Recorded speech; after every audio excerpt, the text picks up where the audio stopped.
Hey everybody, this is Grace. Pardon the way I'm doing this video. Well, I've been doing them like this during the pandemic. But this video, I'm going to talk about something that some would just call narcissistic abuse. It was toxic people and such on a job. And it also was spooky. This is October, so 2020. So spooky, this will be one of them. I'm doing unsolved mysteries that I've run across in my life, and I said it on the first one. This will be the fourth, but it'll be a mix. And this one was in person. The other two of the other one and three, were online. The second one, I don't think I'll make public. It was more about questions about what's going on. But anyway, this one, like I said, a combination of really truly toxic people and something spooky. And it happened, thinking around 6 years ago or so. And I hadn't thought about it until I started thinking about spooky things that have happened to me. I haven't thought about it in a long while. And that was being something that was unsolved. Really, really strange. But at the same time, really weird, bad things were going on. Good things were too at the same time. So let me get to that. Like I said, I was about 6 years ago, and I had gone through what I said then. I was saying I thought that midlife crisis for women is that they change careers or quit working or whatever it is. They change, what they do on a regular basis. And for me, I did change careers, and I went into one that was suggested to me. I was doing volunteer work at a senior living community, a really nice one. I was a volunteer, and the woman, the activity director / life enrichment director, she suggested, she was around my age, a little older, and she suggested I try to do that. So I went for certification, and I got state and federal, worked on them. And during the while, I heard, different people, including one of the instructors, say that basically you have to go from one to another until you find one where you fit in and where you feel good. And it was kind of vague, but I realized once I started applying for jobs and getting them, what they meant. Oh my goodness. And then I heard from others. Basically, it started coming out not just from life enrichment directors, but from other people that worked in these places too. And it was basically that if what I learned, and this does not mean that it happens worldwide, it doesn't mean anything like that. It's just where I was at that time, the year, where that area, just what I experienced could be totally different in other places. But it was that the staff, like caregivers, anybody who wasn't in management, what I learned, and it was true, that they didn't want management. None of these places that I went to, and it was always new management. When I went to this one place, all the management, I was in management, they were all new. And that's what I heard, that the staff, the rest of the staff, they didn't want any management. So they would work hard to try to get management to quit or get fired, or they'd make false claims against them with the HR. These were corporate owned. And they were always always the ones I went to. And I'm not saying all places, but it was that they had just been bought and sold, or they were in between. They were bought, but in between being sold to another corporation. Yeah, that kept happening.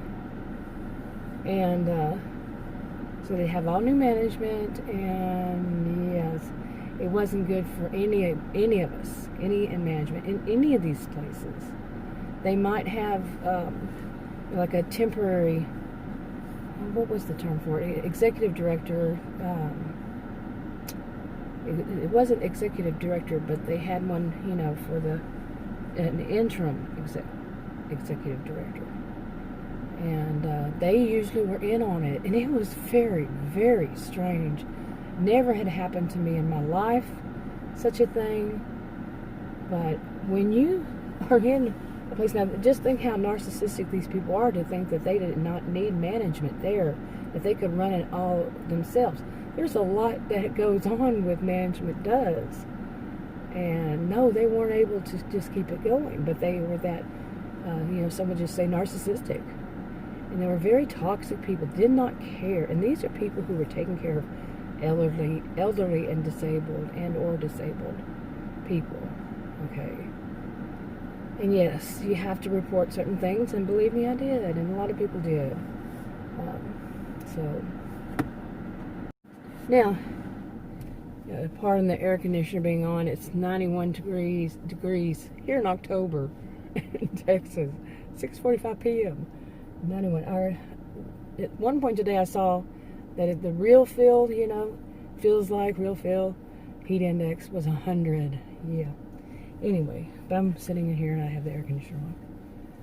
Anyway, that happened consistently. And, at some point somebody said, I don't know who it was, I don't even remember, said, if there is an opening in one of these places, it's because nobody really wants to work there.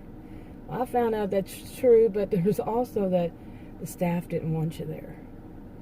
And the things that they would do, you would not believe some of the things that they would do to people to get them to quit or get fired, or like I said, just anything.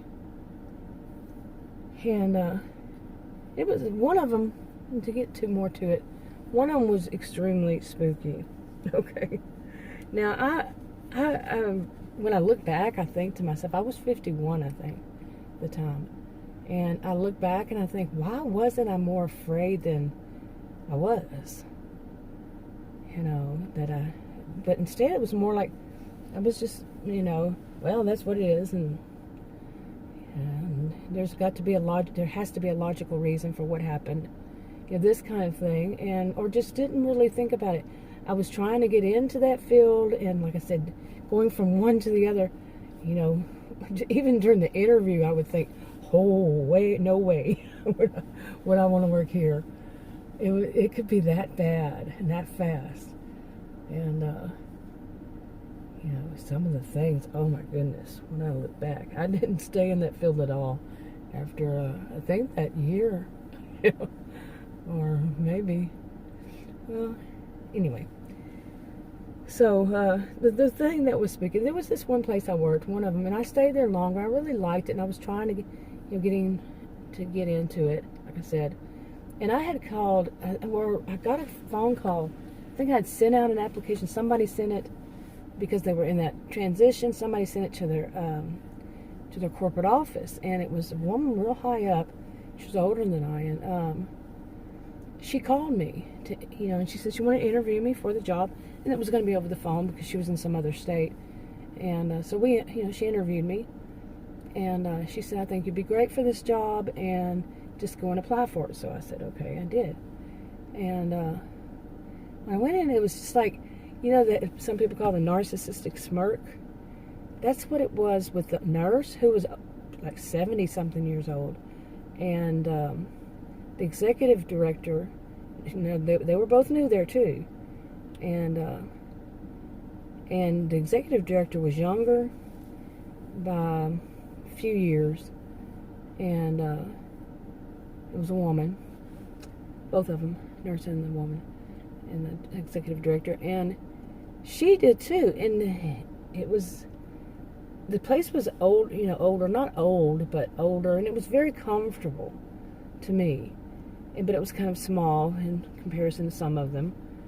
And so she interviewed me, and then they had that smirk on their face because the amount they were going to offer me, they offered me to, for the pay.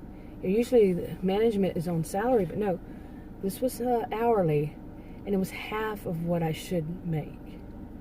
Now, I was trying to get into it, and I said, oh yeah, I'm going to give this a shot. I'm just going to say okay, and not see it as, this or that, just something to have on my resume kind of thing. And oh my goodness, I should have said no right then and there. But at the end of the story, now I want to say that up front, is that same woman called me one day after all that had happened, and she said, "What happened there?" And I told her the story of what happened, and she said, "Well, I'm the one who hired you." Now, that wasn't the whole thing she had told me. She told me to go interview and all that. And she said, "They can't do that." And next thing I heard about it, not from her, but it was somebody I knew, they all got fired. All of them. Except for one woman, and yeah, she was one they had harassed. The executive director had, and I was a witness to it. And she was in her 60s. And the executive director demanded her in a meeting to tell us her age. Tell all of us her age. She was in her 60s, I knew that. And she refused to.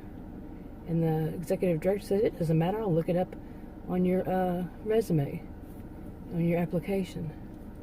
That woman knew no bounds. She did strange things. She was single, and she would stay in one of the rooms sometimes, and she had men over. She really knew no bounds. Seriously, I could go deeper than that. Yeah, but pretty much all except for that one woman, none of them had boundaries either. Respected boundaries. Not had any, but they didn't respect boundaries. And they at one point they set me up, and to fail. They set me up to fail, and then that was when I was quote unquote let go, not fired, just let go. Like I said, eventually it led to finding out that they all had gotten fired except for that one woman. And after that, I did see at least one person. One of them was a guy, and he was the one that did the scary, spooky stuff. At least played a big role in it. But I saw him in another one where I applied and got the job, and it was so horrible. My life was threatened, and apparently they told me day one, "You go get another job. Don't come here." The same thing as they had on the other job. These places weren't connected as far as I know. They said, "You don't want to work here, and go find another one." They don't want any of you in management. It's all new management. Same story. And they worked hard to get us out. And the executive director, she was in her 70s. Not also, but like the nurse at the other place. And she told me, she said, "I know what they did to you." She said, "But I can't fire all of them, so I have to let you go." And I won that, by the way. Oh, yes, I won it. You know what I mean? But anyway, just really, it's like, oh my goodness, these people I kept running across that are working in these places just were so awful. And they did, like I said, really bad things to people. And it wasn't just me. It was not just me. Like I said, it was anybody in management. Okay, to go back to this place. Like I said, it was good and bad. And I was working there. There was a guy who was 6 months younger than I. And he was a very nice guy, very sweet. And he had some issues. He had some issues, former military, and just kind of still. He and I had fun at this job when we weren't being attacked by these other people, basically. This was senior living community, and it was built like it had kind of like a cross in a way. Well, it had four, there was an intersection of these halls. And right at that intersection, somebody had put before us a CD player and some chairs, and that's where the residents would sit. And one day I asked them, why do they like to sit there so much? And they said, because they loved watching me and that guy walk past one another singing and dancing. Singing and dancing, I learned early on, was not that unusual at these places for the activity directors, the life enrichment directors, whatever they were at whatever place. That was the norm, okay, to entertain the residents. And I got into it too. And but he and I would cross one another, coming from different halls, and we'd dance and for them. And the residents said that's what they sat there for, was to watch us do that all day long. We did so much walking around for our jobs. anyway, so there were fun, good stuff happening, but then there, behind the scenes were these truly evil, to me, toxic people. And the things that they would set up so much so much behind the scenes. Of course, behind the scenes, I didn't know, he didn't know what was going on. And that executive director, she was terribly jealous of me, and that was told, and I could see, because me and that guy, had so much fun. I mean, we were working, okay? It was not like we stopped and did all that. We just walked past one another, kind of dancing around. It was fun. That was fun. The residents enjoyed it. And, but she was just jealous. She was such a jealous person. And if anything, anyway, not just me, just in anything, if anybody, like you hear, they have to be the one that everybody pays attention to, certain people, certain types. She was one of them. So, anyway, when I went to work there, they didn't have a place for me to sit. And as a life enrichment director, I was to be over, work with the nurse to, for the, to help with the, we were both be the directors of the caregivers. We had to work together to do it. She did not, no, she refused, and they refused to help. And that was my job. And, I would plan whatever parties, trips, daily activities, exercises, games, whatever, party, like I said, any event. That's what I was to do. Well, the caregivers refused. They weren't going to do any work. They wanted to work about 2 hours a day and get paid for 8. And, I saw that more than one place. And I heard other people say the same thing. And like I said, it's not 100% across the board. It's not every place. It's what I saw. Just what I saw. And I'm talking about. And I can verify that I saw it. Yeah. Anyway, they wouldn't help. And so I had to go down all 4 of these halls to knock on every door to try to see if any of the residents wanted to come and do these activities, when it was supposed to be that the caregivers would go and get them and bring them there. Impossible. Okay. So it just kept getting worse and worse. There was no help, nothing. And one person cannot do all that. So I did what I could. Plain and simple. Did what I could. And at one point I made a complaint. I sure did. That this is what was going on. I wasn't the only person. It was unbelievable, some of this stuff. When your staff runs the show, and they did things like the shuttle bus. She was the instigator, shuttle bus driver for all of their local places that were local, their complex, their campuses, I guess they call them. And she did the same thing to every activity director. She would do things like she was going to drive us off the road. She was about my age. And she just did all kinds of things to scare people, to make them worry, and then she would go around bragging, "You won't be here for long. We have ways of getting all of you out." And they did. Okay, so there I was working there. I went to work there. I didn't have an office. I didn't have a place, so I found me a place. Okay, no. And one of them, I was in the break room. It was off to the side. And then, as I started working there, I started finding, different places that were empty or whatever. And one of them was a room that had some things in it. It actually had all the former, one of the former, and people that did my job before had a bunch of, supplies in there. So I said, hey, why not here? Where all the supplies. But they also had things like a couple of wheelchairs and from past residents and stuff like that. And it was actually a room that had been at one time for room for residents, a little apartment. There were apartments there. And they had everything, in their little apartment. And So I moved myself in there. And the guy that I mentioned, he moved my desk in there. He said, I just want to make you happy. He was very nice, very polite guy, and very sweet. Not like any of the rest of them. No, they weren't very sweet. Okay, so I finally settled on that one. I think that was the last. It could have been moved out of there because of what happened, but so it's a little apartment. It didn't have any kitchen, I don't think. Some of them did, but some of them didn't. Anyway, so I was there for a while, and not, in that was my office when I was in office, and by myself, nobody else. It was that room, and like right after I moved in, that weird thing started happening. Now this is this part where it gets spooky.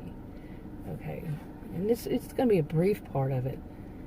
I'm not going to go into great lengthy detail on this. There's so much background. I knew it was going to be difficult because so much background, and so much I'm going to have to leave out. But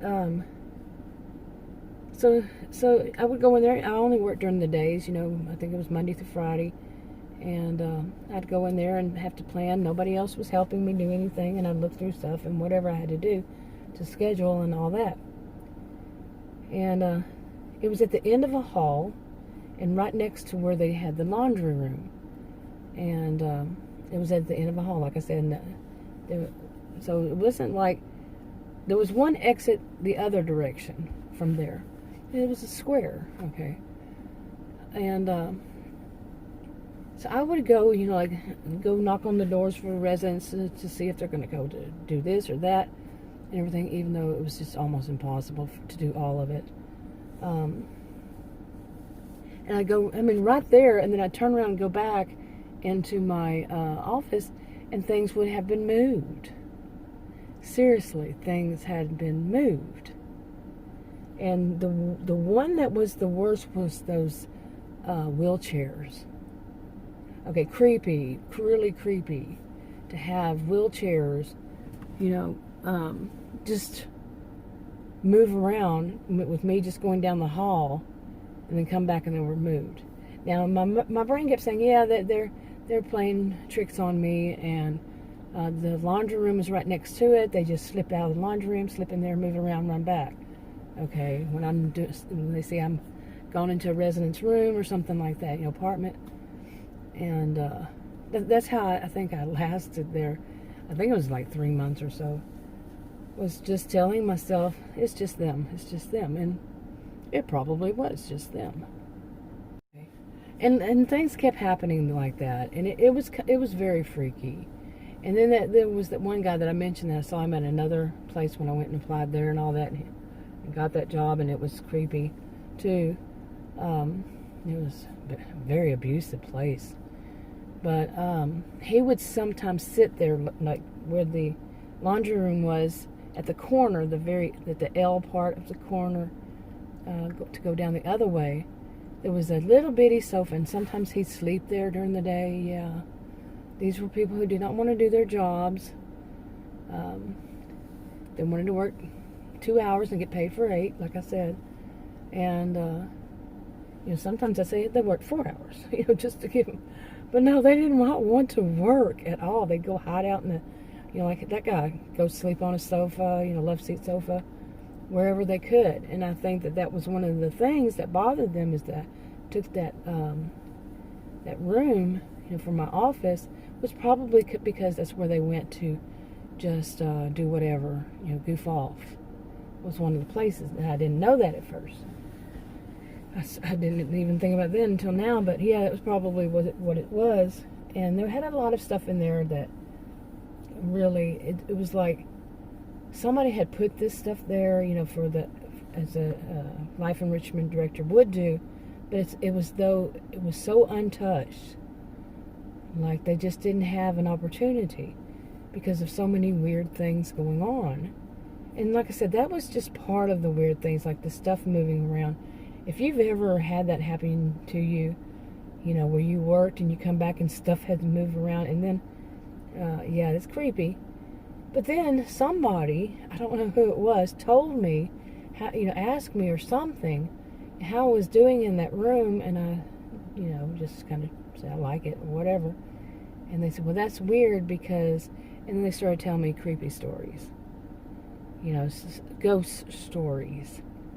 Yeah, about that room. Okay, and then, of course, that stuff kept going more and more and more often. Stuff being moved around, along this line. And, really, stuff being moved around. Okay, that's was the biggest chunk of it. And, so I, like I said, I figured they were doing it on purpose, trying to scare me off. And, well, nothing scared me off.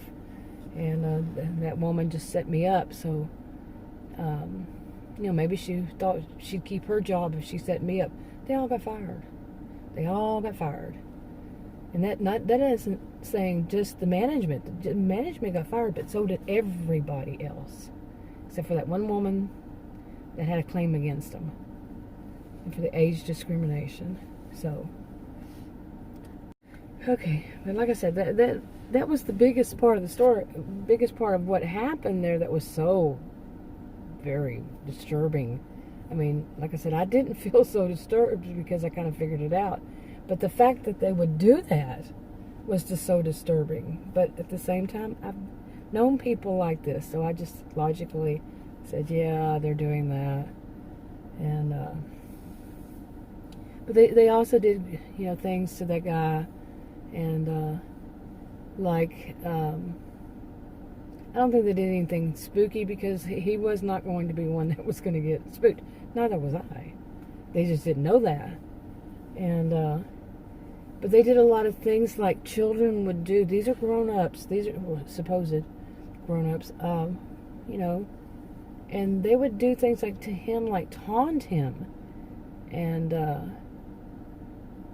just, I don't know, like mean girls, mean boys would taunt him and would say things behind his back, but where he could hear them, and this kind of thing, and just try to get him into some kind of trouble. And this was a 50-year-old man, okay, that had been through military big time, okay, but they knew no bounds, knew no boundaries, none. But I don't know if any of you had ever been set up to where somebody was trying to spook you, make, you think that ghosts were, ghost or whatever kind of paranormal was out to get you, and that's what they try to do, to get me to think that it was out to get me, and that something bad was going to happen to me one day in that room. And so they made sure they moved these things around, turned them around, upside down, whatever, especially those wheelchairs. And they said that those were wheelchairs of people who died in that room, so that's why they're in there. And tried all kind of creepy stuff to say to get me to get scared. And if you've ever had that and you want to share the story, leave it below in a comment. But I also decided to come out and talk about this one because Adam's watching Adam and I both were watching this Netflix series. I think it was called The Haunting of, I think it was BYE or something like that, Mansion. I could be wrong, but I think it's something new. And it's creepy so far. I only watched 1.5, and I said, I got to get outside. I haven't been outside today of the house, and if I don't, I'm not going to like it. I got to get out at least one time a day. And so I came out here to make this video because I thought about making it yesterday. I was thinking about what I would make today. I know that makes sense somewhere along the line. But anyway, I was watching the movies. I'm going to be all creeped out. But honestly, I'm not really that type. But at the same time, I was surprised that I wasn't as creeped out as probably should have been while I was on that job. I probably should have been more seriously on the fact that things were moved. Now, what if it wasn't them doing it? You see, that I just didn't question like that. I don't think, that was years ago. I don't want to rewrite history, but, it was more like, that's these creeps that I work with. They're doing it.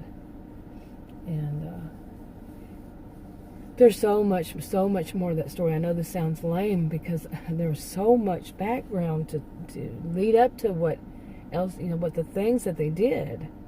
that would really point it out. Yeah, that was very creepy.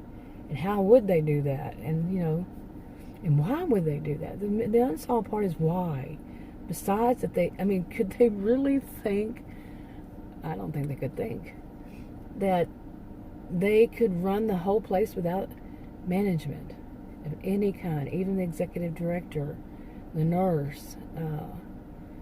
With no nurse, that's quite illegal from what I understand. And no executive director, how it's a business side's going, so on and so forth. But there was another part to it that it was after I got let go, doing air quotes here, right after that something creepy happened there too, and it actually happened, and it involved that guy and his son. And I don't know. I wasn't there, but I'd heard about it. Anyway, I think that's enough. It's getting dark, and I need to go in.